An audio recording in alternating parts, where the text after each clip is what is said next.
Think big, think positive. Never show any sign of weakness. Always go for the throat. Buy low, sell high. Fear, that's the other guy's problem. Nothing you have ever witnessed will prepare you for the absolute carnage you're about to witness. It's Thrive Loud with Lou Diamond.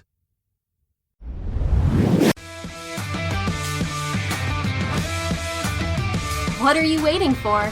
It's time to Thrive Loud. Welcome, everyone, to another episode of Thrive Loud with Lou Diamond, connecting you to the most inspiring and amazing people that are thriving each and every day. I'm your host, Lou Diamond. Today on Thrive Loud, we have the founder and president of NowSourcing, an industry-leading infographic design agency based in Louisville, Kentucky, and Cincinnati, Ohio, which works with companies that range from startups to Fortune 500 companies. He also runs LinkedIn local events nationwide and hosts the Next Action podcast. He has been named a Google Small Business Advisor and joined the South by Southwest Advisory Board earlier this year in 2019. Thrive Loud listeners, a master connector in his own right, Brian Wallace. Brian, how are you today? Lou, it is a pleasure to be here. I'm rocking and rolling and ready to go. It's rare that I get to meet someone as quickly to get them on the show in such a fast whirlwind of a day as I have with Brian. Brian and I met in New York City, where both of us were on this massive rotation for something called Global Marketing Day, which was a 24-hour live broadcast in 4 different cities across the globe. And Brian and I had a similar window where we were hanging out in the green room, which was a ton of fun. And he's got an amazing business and a great story behind it. And I thought it was so cool that I wanted the listeners to hear. So Brian, if you could, let's talk about how NowSourcing came to be. Sure. So NowSourcing, just like everything else, is an overnight success that takes a really long time to figure out what you're doing. And like most business owners, I wasn't waiting for a map. I wasn't really waiting for somebody to show me A to B to C to D and so on. But I've been professionally on the internet for a good 23 years, had almost a decade of experience in tech and working for other people, everything from small businesses to the dot-com boom and bust to Fortune 500s and everything in between. And I really found that the higher I was going up the ladder and the more I was working for people, the more I knew that I didn't want to do tech anymore, nor did I want to work for others. So for the last 13 plus years strong, my wife and I founded NowSourcing. So like I said, tech was just becoming something that I really didn't want to do anymore. I like to talk to people like you and like to all of your listeners. I talk to people all over the planet about everything, given what I do for a living. So you could almost imagine like Tom Hanks in Big. I get to kind of play with toys on the internet. That's sort of how I see things. I find that sometimes technologists get a little boring and they don't really like to talk to people, know how to talk to people, hide behind acronyms. So if you and I are going to go sit down in Starbucks and have a coffee, we don't care about the 802.11 standard and this and that. We just want to load up our app, pay for the coffee, sit down and have a chat like we're doing right now. So the more I noticed this, the more I saw that that wasn't really my calling. So social media, I thought, was much more my thing when we became a thing back in 2006. And I've been kind of given some insight to just see and spot trends before a lot of the market and the masses see it. Doesn't mean I'm always first, but it means that I'm usually very early to spot and catch wind to something. So back in the day in 2006, we were a social media agency, back when it was still cool to say things like that. And before everybody and their mother thought that they could be a social media expert, guru, fill in the blank here, just because they knew how to tweet 140 characters. And I noticed that there were so many different specialties that were going left and right.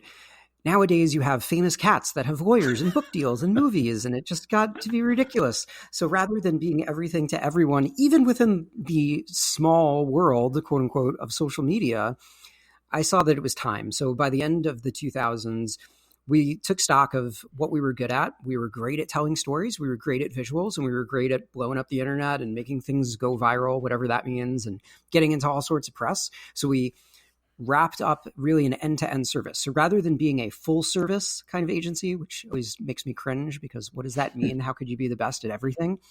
We went into a very, very narrow lane and said, all right, we're going to go end to end. So everything from all the research, all the design, all the storytelling and the heart and the emotion with the data and facts to back it up, and then getting out into all of the press.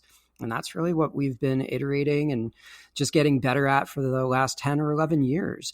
I think that a lot of people make the mistake that they think that they have to reinvent themselves every year. So one year they're the cannabis expert, and then they're the crypto expert, and then they're the VR expert, and then they do personal branding, and then they make coaching classes about coaching. And what have they done? They've coached, obviously. And that's not a slight to coaches, but I think that it's just very important to stay in your lane and run your best race as opposed to constantly looking for the next new thing. So this is interesting, Brian, and you hit a bunch of very key words that we're all listening to today. Obviously, a lot of our listeners who follow this program, we're all about connecting things together. And you mentioned storytelling and obviously visually helping people tell the stories. This is something that is happening and is needed more and more. Share with the listeners a little bit about the importance of pictorially or image-wise showing a story and a message in the way that you connect these ideas together. You betcha. We could go cliche here and say that there's a picture is worth 1,000 words. Everybody knows that one. Let's pick on a few other things that marketers like to say. Depending on who you listen to and what things you're quoting, some marketers will tell you you've got 2.4 seconds, 2.7 seconds. Humans have an attention span of a goldfish of 8 seconds. I'm not sure who's sitting there with a stopwatch and a goldfish, but I've got better things to do with my life, and we'll just quote them and take their word for it. So let me ask you a question, and everybody that's listening. How is it that we have this somewhere barrier between 2 to 8 seconds, yet this weekend, everybody's going to watch Stranger Things 3 or whatever and binge watch a whole series on Netflix. So we've got unlimited hours to just sit there on the couch, but we don't have more than a few seconds. It's not that we don't have the attention span. Attention is broken in half. And we have enough crap filters, not just in our brain, but in our technology, to avoid all of the pain of horrible advertising and endless text that we don't want to read, especially if we're looking at it on a digital device. Jacob Nielsen, the father of the user experience, tells you that people don't read on the internet. They just do something called chunking. So they're looking for visual separators, and that's just words. Now imagine putting some different layers on it. So imagine if you're going back to elementary school or middle school, wherever you are. Think of all the different stuff that you might have remembered if it just had a bit more visual to it. It's easier for you to remember the solar system when you looked at all of these great planets that are revolving around the sun, as opposed to just words and words and words. It's just going to hit you in a different part of your brain that will help for better recall later and has all these great mnemonic hooks. So when we can layer in all of this stuff that's happening in the subconscious, into the limbic system, to just a point where your brain is just addicted, right, to looking at a wonderful header that's visually designed, that has a great point, and then doesn't just stop there, but in the 10, 15-minute little breaks that you have during your day, whether you're commuting to work, whether you're zoning out over coffee, lunchtime, drive home, when you're waking up in the morning, when you're going to bed at night, everybody has all these moments throughout their day where they're just trying to make their life better and learn a few things. So the promise of what could be put into an infographic that you could, on the uptick, really quickly get some mastery on something is amazing. It's not just advertising. Like a lot of people want to just throw money at the problem. I like hearing this analogy that after we spoke initially, I remember leaving thinking how powerful pulling data and images together and infographics can be. And this went back to before the days of the internet, when the USA Today newspaper came out. And I remembered, so here's an interesting way to look at it. USA Today, by the way, was the first color newspaper. They were trying to make all their sections color-coded, and they had color images on top, which a lot of other newspapers eventually followed. However, their true success, which is actually really a crazy story, was their business in their sports sections and what they did on the front page. And what they did was they put some form of graphic and visual to capture a stat, a trend, an activity, a record, something going on in whatever part of that section would work. And it became the reason that people got the paper. And obviously that move over into the online world has carried forward and has been lost in some of the data with so much data out there. Can you share with the listeners, as I put some of the sports and the business together, you have a case study that's a game changer and brings this whole thing together. Can you share with the listeners that story? You betcha. And funny timing, I actually just got a book that a buddy of mine, Stu Heineck, just came out with. He's a cartoonist for the Wall Street Journal. We're actually featured within this book on the very case study you're talking about. So, and we can catch people up on show notes on that later. So yes, this is a very famous case of what we did a few years back that you're talking about, where there was a basketball player and he was not going to get what he should have been worth. And that's a problem, right? Especially since you can't play basketball forever, right? I mean, your body's going to give out over time. You only have your prime years for just a limited amount of years. So here was a player, small forward, that he was about 22 and a half years old, had his whole career right in front of him. And this is the time, this is the moment that you're going to get your big contract and live out the trajectory of your career or not. So I'm sure many of you have heard of sabermetrics, data analytics, big data, Moneyball, if you've ever seen that movie or if you've ever read that book. Basically, sports used to just be the way people looked and the right fit, and scouts and agents watching and observing these players, whether they were in some small leagues or the farm system or high school or college or whatever. And if you were a pitcher and you stood a certain way, you would probably get it. But if you stood a little funny, you might not. But along come the Boston Red Sox, and they get all these fancy data people based on some theories from some time before that. And then they start winning all these World Series, and everybody's like, what the heck is going on here? This team's not supposed to be good. And then everybody in baseball starts getting this whole data analytics, sabermetrics thing, and they start having all these fancy conferences all about it, like the Sloan Conference out in Boston. So it was our observation that although it was already manifesting practically in baseball, basketball and a bunch of other sports were very slow to adopt this, especially when you look at something like basketball. Basketball is all about swagger and apparel and shoes and dunking on over the other guy. So come on, we don't need to get into all this data stuff. But no, actually you do. So we made the case that this particular player was completely underrated. When you look at the player efficiency rating, he was right up there with the best of all of them. So we made blending in all the emotions, all the visuals, and all the data to back it up, to say, look at this guy, somebody better get him and sign him quick. And lo and behold, as we started getting all this out and layered in the architectural blueprint and all of the visuals, and then getting it out to all our special sources in the media with all the things that we do, if you think about almost like a new media PR sort of a play, but not sending press releases, but sending this gold, right, of a wonderful visual on a silver platter. Right before the trade deadline, right before his 23rd birthday, he gets a max $64 million contract. It's a pretty good day. I'd say it's a great day.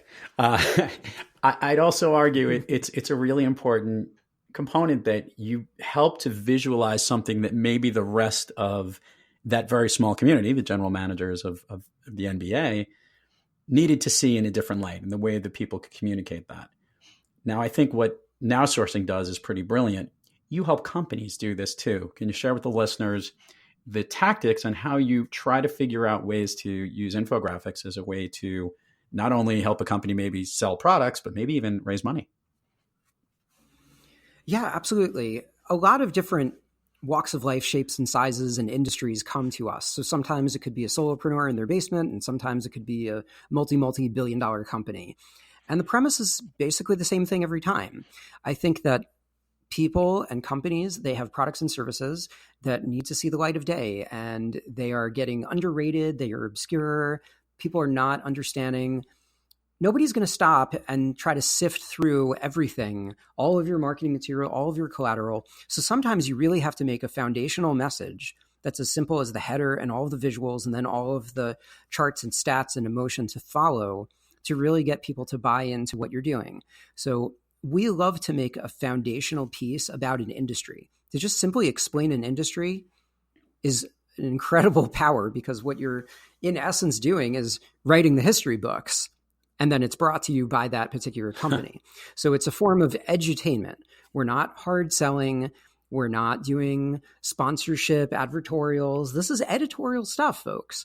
And at the end of the day, when you get down a funnel of interest, where the top of the funnel of the infographic piece is a very wide open topic that a lot of people could sink their teeth into, and really it finds delight in your brain. As you go further and further down, you'll start to see a little bit more detail as to what the company is about, and then probably some sort of call to action. And then at the end of the day, it'll have some sources, and it'll be brought to you by that company with their logo. So at least there's identity to bring that back. Because the last thing that I think, and I think there's been a lot of exhaustion on the internet of this whole viral marketing nonsense. Yeah. If something goes viral and you don't even know who's behind it, what their product or service is, and it's not tracing back to them in some way, I think we've made a lot of noise for nothing. Right. And that's certainly not what we're here to do. So can you share with the listeners, NowSourcing it's got some pretty impressive growth. What does NowSourcing look like today from the idea that's morphed over time?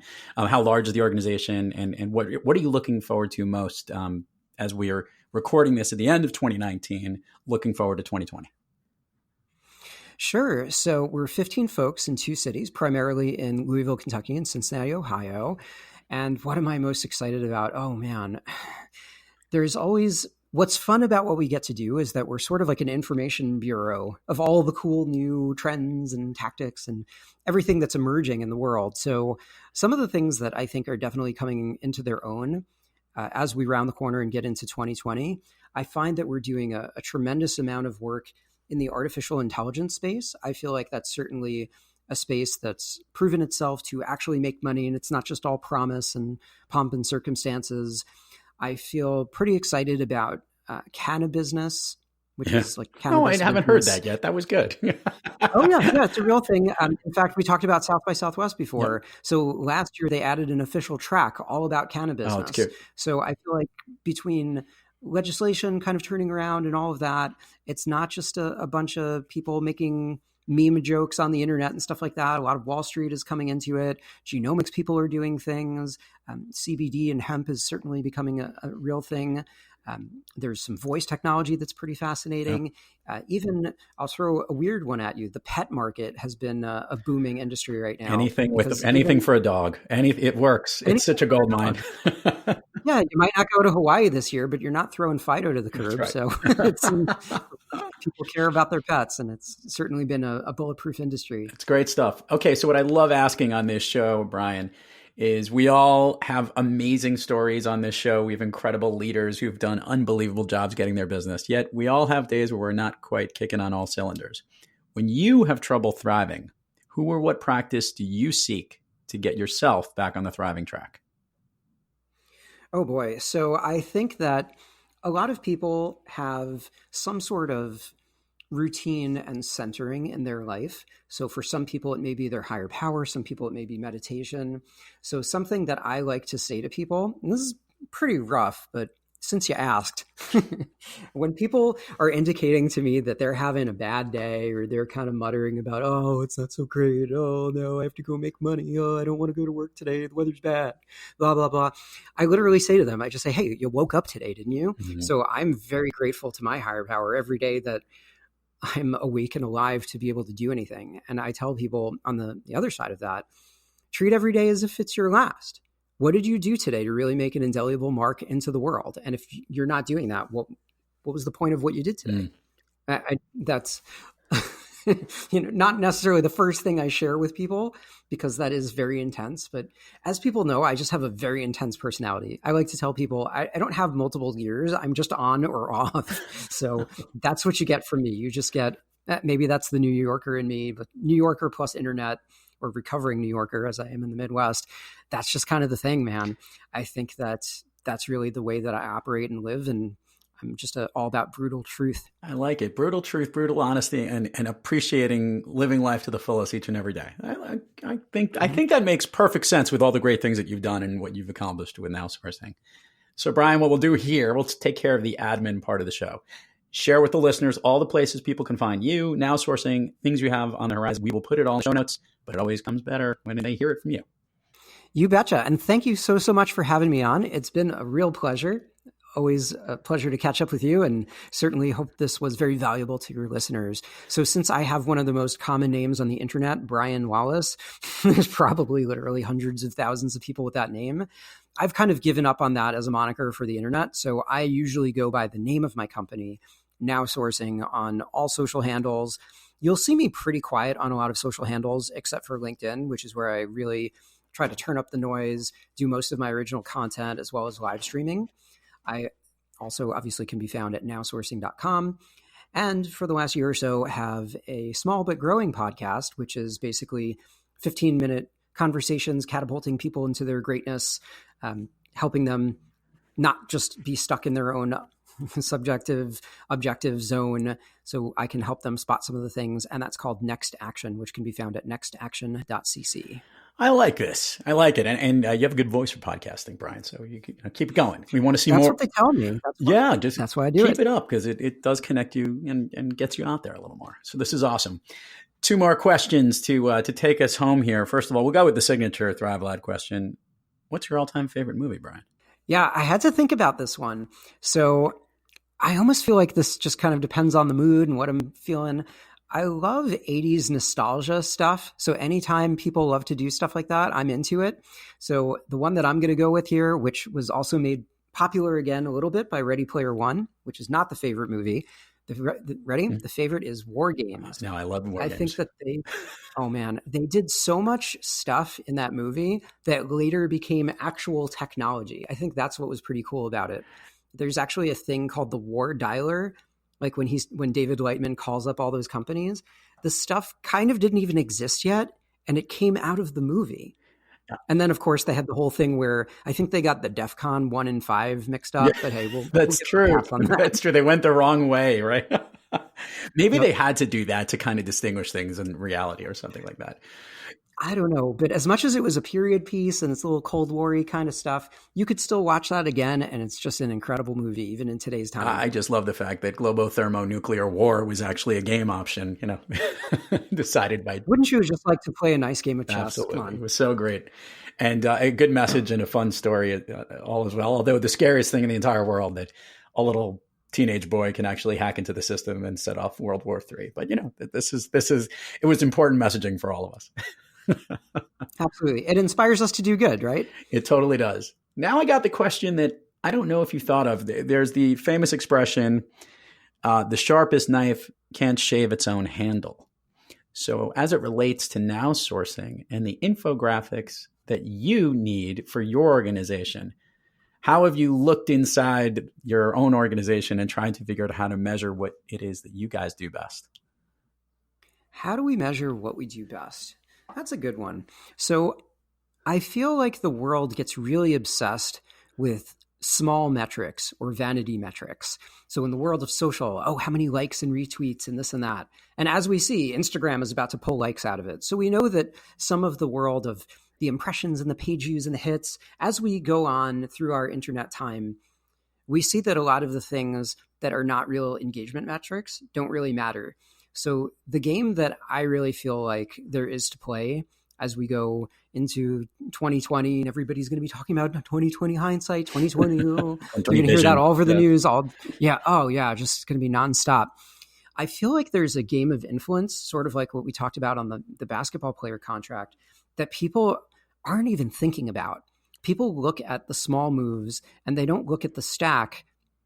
They just kind of skip it. They're obsessed over the small things, or they're looking at the major achievements. And I think that the world is built on all of these small wins, all of this incremental progress, winning every day, showing up, doing all these things. And then when you look what you've built on top of all of that, I think that's what's truly remarkable.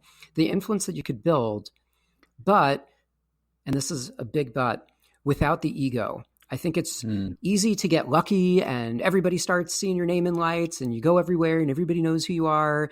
And then you let that go to your head and you forget that it's not all about you. It's everybody that helped you do it along the way and all of those small wins. So I think really reaching a pinnacle of influence for you and your company and everybody that's working with you, for you and your clients, but at the same time, not being a big jerk and still remaining humble and approachable. I think that is brilliant, because that is such a key point and a good way to put a bow on this show, as we're trying to help people understand how they can connect to others and all the different ways that they can do it. It is important to remember it's the others that are connecting to us. So it's not about us. It's about those that you're trying to reach and make sure your messaging is delivered. And I like the way that you voiced that there, and figuring out that peak of influence, or how they can do it in a way that really engages people, I think is important. Kudos to you, man. I can't wait to see more, whether it's imperfect vision in 2020 or whatever it might be. But this has been awesome, educational, very cool. Continued success to NowSourcing, and continue to thrive loud. And thank you for coming on the show. Thanks much, sir. Great pleasure. And to all our listeners out there, thank you for joining us. And until next time, keep thriving onward and upward. And remember, be brief, be bright, be gone. You've been listening to Thrive Loud with your host, Lou Diamond. Make sure to subscribe wherever you listen to your podcasts, and check us out on the web at thriveloud.com, or follow us on Instagram, LinkedIn, Twitter, and Facebook at Thrive Loud.